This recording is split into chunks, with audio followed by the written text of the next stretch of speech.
अब हम आज श्रीमद् भगवद गीता के 10वें श्लोक को पढ़ने जा रहे हैं। और यहाँ पर जैसा कि आप जानते ही हैं, संजय कुरुक्षेत्र में हो रही घटनाओं का विवरण धृतराष्ट्र को बता रहे हैं। और इस समय क्या है, जो दुर्योधन है वो अपनी सेना के बारे में बखान कर रहे हैं, बता रहे हैं कि उनकी सेना में कितने वीर पराक्रमी योद्धा हैं। तो ध्यान से सुनिएगा 10वां श्लोक। अपर्याप्तं तत् अस्माकं बलं भीष्माभिरक्षितं पर्याप्तं तु इदं एतेषां बलं भीष्म अभिरक्षितं। अर्थात हमारी शक्ति अपरिमेय है और हम सब पितामह द्वारा भली भांति संरक्षित हैं, जबकि पांडवों की शक्ति भीम द्वारा भली भांति संरक्षित होकर भी सीमित है। ये बात मैं इसे पढ़ रही हूँ।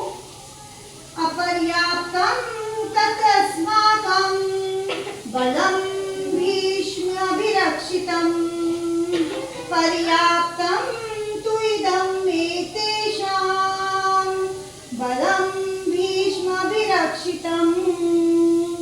अर्थात हमारी शक्ति अपरिमेय है और हम सब पितामह द्वारा भली भांति संरक्षित हैं, जबकि पांडवों की शक्ति भीम द्वारा भली भांति संरक्षित होकर भी सीमित है। यहाँ पर क्या हो रहा है, जो दुर्योधन है ना, वो तुलनात्मक शक्ति का अनुमान प्रस्तुत कर रहे हैं।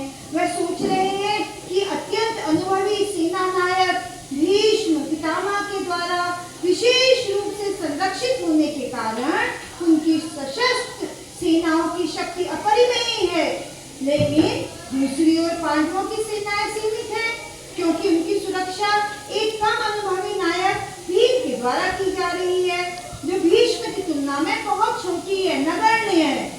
दुर्योधन सदैव भीष्म से ईर्ष्या करता था, क्योंकि वह जानता था यदि उसकी मृत्यु कभी हुई तो भी वह भीष्म के द्वारा ही होगी, किंतु साथ ही साथ उसे दृढ़ विश्वास था कि भीष्म की उपस्थिति में उसकी विजय निश्चित है, क्योंकि भीष्म कहीं ज्यादा उत्कृष्ट सेनापति हैं।